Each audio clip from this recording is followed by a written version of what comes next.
Hey, what's up, you guys?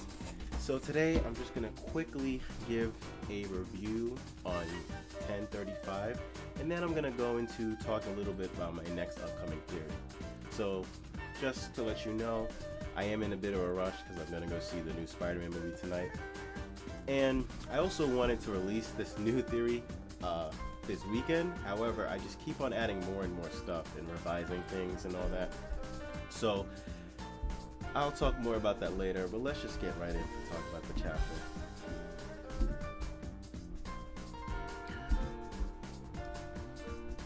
Alright. Let me look at my things right now. The cover page, we're looking very much to it. I want to know what's going to happen, but I'm not going to go into that. Sanji defeating Queen.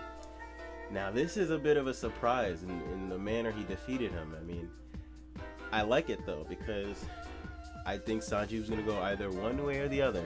Either he was going to put on the raid suit and become a man of science, or he was going to tap into his own spirituality. And, well, he leveled up his Diablo Jamba to Ifrit Jamba. Now, is Queen out for good? Let's add Jack into this conversation. Queen is someone that is near King. So to see him be out of the count like this, it's just a little bit disappointing, but I'm not going to take away Sanji's W. I'm not going to downplay him or anything like that. I just want to see a bit more from Queen, see him be a bit more menacing. However, I wouldn't be surprised if he's going to come back, and this is through the use of Awakening. We know the jailers in Impel Down were constantly coming back after being defeated because of their awakening. So the same might be true for Queen and even Jack.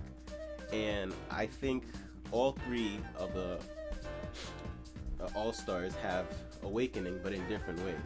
So I think Jack cheated his awakening, and it wasn't necessarily him cheating the awakening. I would guess that someone like Queen and or Caesar did some experiments on him that is like a fail switch.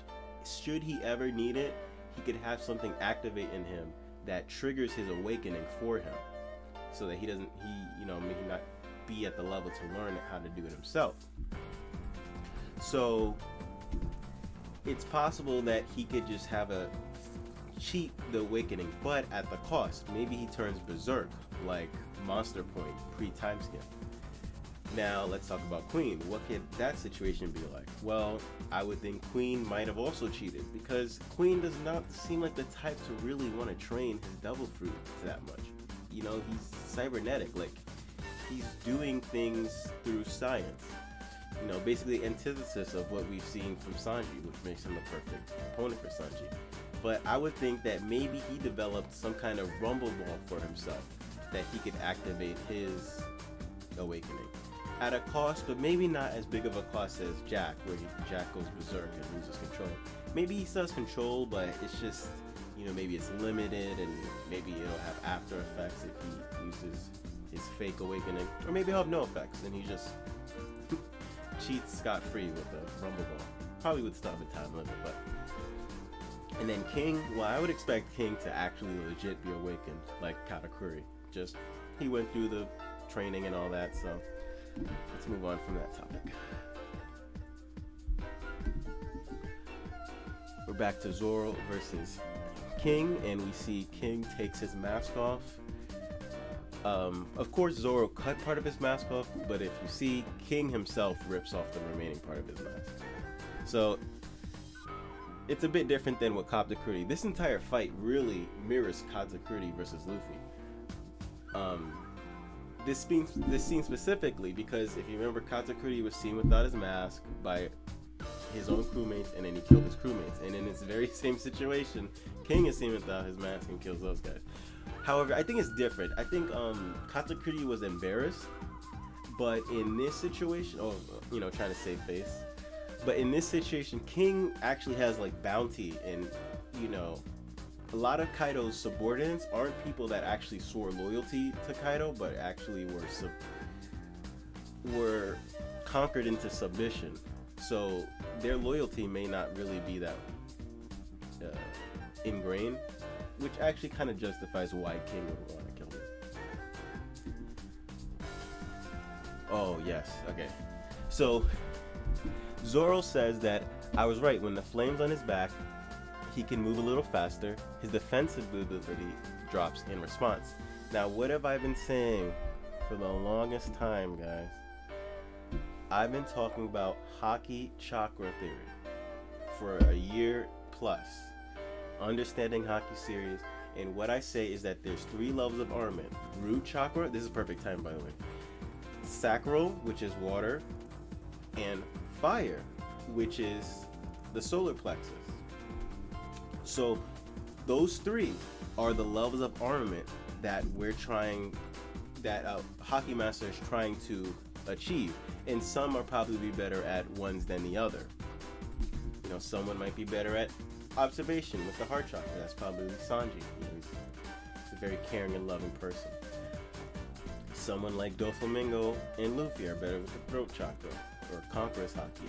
Zoro's better with armament. King is clearly really good with fire and fire armament Haki.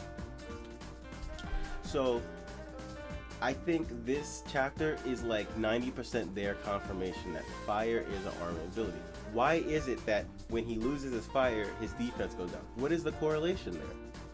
I mean, we know that defense is in response to armament Haki. So if you connect the dots, you'll see that the fire is connected to his armament Haki. Also, it says that he's lighter, and that's something we see with Black Blades, Shishui specifically. Zoro notes that Shishui is heavier than the average blade, and we know that Shishui has armament Haki imbued in it. So perhaps Lunarians came up with the method of permanent armament Haki, and that's why their wings are permanently black. Yeah, let's go back.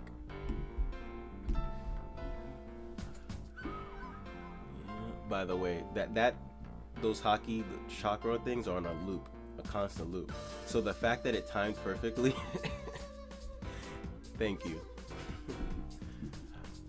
Anyway, we see they talk about how there's a bounty for, you know, knowing who he is. And that's a callback to Zoro from the very beginning. Pirate Hunter Zoro went after bounties. So I think that's a nod from Oda calling back to Zoro's roots.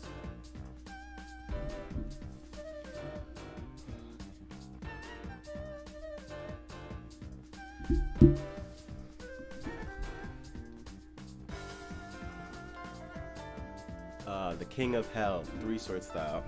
Hell is going to be a big topic on my channel for a good while. Hell. Hell, also known as the Red Sea. The King of Hell in this situation is referred to his sword Enma. He says, Kaido's the man that will be the king of the pirates. That's nice to see.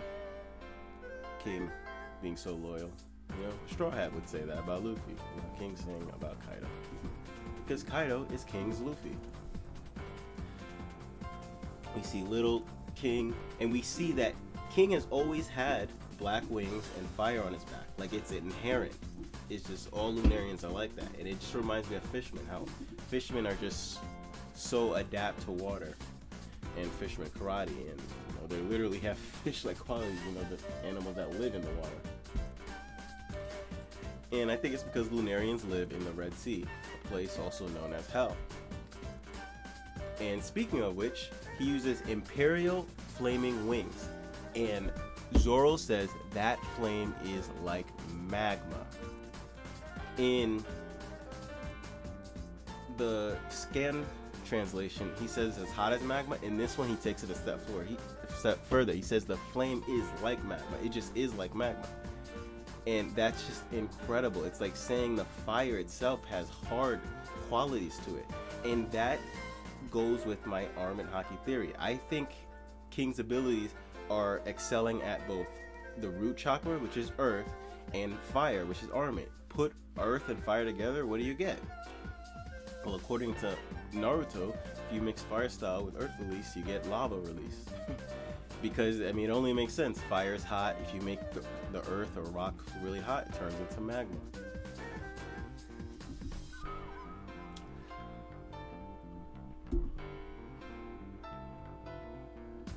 I'm skimming through this because I'm pressed for time. So then we see extra large Imperial flaming wings. I just think it's funny it's called extra large. It makes it sound like it's a food item. Let me get some supersized hot wings. That's what I think of. And then we see Zoro do a callback. It's like when Zoro defeated Shishui as a zombie, it was a callback to, when Zoro defeated Ryuma as a zombie, it was a callback to Ryuma, which is weird that Zoro would even know to fight like Ryuma. However, this time we're seeing Zoro do an attack like Ryuma, but in his own way, which is the best outcome, because his homage to Ryuma is nice, but Ryuma is his own samurai, his own swordsman. We don't need a Ryuma 2.0. We need Zoro to come into his own style and be his own person. So it's really nice to see him develop an attack, an homage to Ryuma, but actually be in his own way. King doing dragon themed attacks may just be a tribute to Kaido, but it could also have to do with the Red Sea. So that's the end of the chapter. Let's start talking about the Red Sea. I think that the Red Sea is located under the Earth's crust. This means it's even lower than, let's say, the seafloor, where you'll find, the fishmen and all that stuff. It's just so low, deep underground. You're gonna find magma there, and I think that you might find both people that go by the names of demons, like Kaido, Moria, Magellan, and all that, and you'll even find animals in there. Monsters, dinosaurs, and even fish that live in the magma, that swim in the magma. You'll probably find even snails down there. Maybe that's where Dendemushis, some like the big Dendemushis come from. I think that you'll even find sea kings in the Red Sea, and those sea kings might just be dragons as well. Because if you know, Kaido's devil fruit is a fish. And perhaps that fish came from down below. And if you know the mythology behind why Kaido's a fish, is because it comes from folklore that if a certain type of fish, I think it's a carp, I'm not exactly sure, so pardon me, but just say fish for now. If there's this fish that swam upstream, and because it swam upstream, it became a dragon. So what if there was a fish that swam up a volcanic eruption? But for them, a volcanic eruption is actually an upstream, just like the one that the Straw Hats used to get to Skypiea. So what if there was a fish that swam up the upstream, and when it got to the surface, it somehow evolved and became a dragon? Or Sea King swam up the upstream and became a dragon. But yeah, that's enough of that. Let's start talking about my Red Sea theory before I go. So I've been working on this for months, and in fact this is a theory I thought about for years and years. Like ever since I saw Moria and Magellan, I just think, why are the demons? And I thought of this little theory that if I wrote back then would have been like 4 sentences long, and now I have 11 pages worth of this theory. So, and it's still growing too. So what happens is when I'm making a theory, I make a first draft, and then I keep adding from there until I feel satisfied to call that draft a final. So the reason why it still is not out, because I'll even like take out entire sections that I went through all the effort of recording, and then I edited the audio and all that just for me to go, you know what, I need to word that better. So I'll rewrite it, re-record it. So I have this footage that I'm not going to use in the video, but I figured, you know what, maybe I can show it here. So let me give you context to this clip I'm about to show you. I've been working months. Basically, I speculate that below the Earth's surface is a sea made of magma. The opposite of the Sky Islands have a white sea of clouds, known as heaven, so down below the Earth you'll find hell. Now the reason those clouds are special are because of a substance known as pyroblow. You can find this theory on Reddit about how Wano makes sea stones from volcanoes out of Mount Fuji. I reference this theory when I talk about the Red Sea. What you're about to listen is a rough draft recording. The finalized version that will release in a few days will be far better worded and more reshoots. Now consider this just a taste of what's to come. Let me turn the volume up for you guys.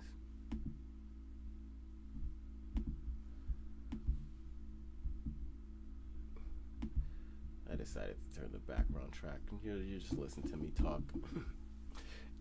Now, well, you're about to hear me talking, but it's not actually me in the present talking. It's my recorded rough draft. With that being said, what does it mean for the red line? And let's even add in poneglyphs.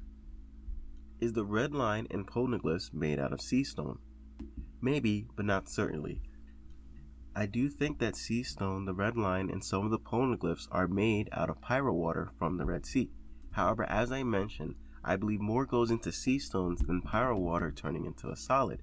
On the contrary, the red line and the poneglyphs may be just that. First off, the red line is colored red. So the reason I'm saying that, because I got to give context of that out of context clip, is I'm speculating that if you take lava from the Red Sea, which is literally, it's like taking water out of the ocean, but their version of water is literally molten magma. So if you take that lava from the Red Sea and you expose it to the Blue Sea's atmosphere, it'll actually turn back into rock. Or, well, it'll turn not back into rock, but just turn into rock in general. And if it turns into rock, it'll maintain its red color of that sea. So when you take and consider, well, it was once the sea, but now it is stone, the gears start to turn. Well, then, does that make it sea stone? Well, it's a lot more complicated than that, so I'll let the rough draft keep on going. First off, the red line is colored red. Meanwhile, sea stones have only shown to be black or dark gray. So it could be possible that the Red Sea, when it turns into solid rock, maintains its red color. This would mean that the Red Sea isn't the only ingredient in making sea stones. Looking at the poneglyphs can answer what makes the red line and sea stone different. Poneglyphs come in two colors, dark gray and red, which happens to be the two colors for the red line and poneglyphs. There may be another special material used for welding, most likely a special metal that they use to create the swords. They use that special metal to create the dark colored poneglyphs. Meanwhile, they use the pyro water to create the rolled poneglyphs. However, the people of Wano and possibly other places have learned how to keep the pyroblowing active and emanating inside of the sea stone, and this is likely linked to liquid iron ore. In fact, pyro water and liquid iron ore may be one and the same, or the LiO is what is mixed with the pyro water to create sea stones.